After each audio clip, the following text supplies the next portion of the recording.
বাঘটো আমি পুৰণি মাটি যোৰহাট পুৰণি মাটিত ধৰা হৈছিলে। তাৰপৰা আমাৰ আঞ্চলিক বন বিষয়া মহোদয়ক আমাৰ জনাইছিলে আৰু আঞ্চলিক বন বিষয়া মহোদয়ে আমাক নিৰ্দেশ দিছিলে তাত এটা গঁৰাল পিঞ্জৰা কৰিবৰ কাৰণে।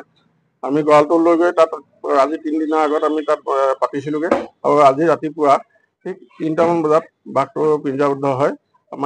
বাঘটো মাইকী বাঘ আৰু আমি খবৰ দিয়াৰ লগে লগে বাগানৰ পৰা যেতিয়া আমাক খবৰ দিয়াৰ লগে লগে আমি গ'লো, গৈ পেলাই আমি বাঘটো তাৰ পৰা ৰেস্কিউ কৰি আনি আঞ্চলিক বন বিষয়া কাৰ্যালয়ত এতিয়া ৰখা হৈছে।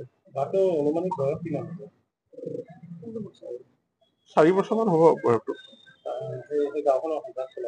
গাঁওখনত মানে তেওঁ বাগানৰ এৰিয়া আছিলে, বাগানৰ পাত ছিঙা মানুহক মানে দিগদাৰ কৰিছিলে, গৰু ছাগলী এনেকুৱাখিনি মানে তেওঁ খাইছিলে, সেইকাৰণে বাঘটো তাত পিঞ্জৰা কৰিবলগীয়া হ'ল। আজি এমাহমানৰ আগৰ পৰা কৰিছিলে, কিন্তু তেওঁলোকে আমাক খবৰ দিয়া যিদিনাখন দিছে আমি সেইদিনাখনে তাত আমাৰ আঞ্চলিক বন বিষয়াৰ নিৰ্দেশ মতে আমি গৈ তাত গঁৰালটো পতা হৈছিলে। মোৰ নাম বিজিত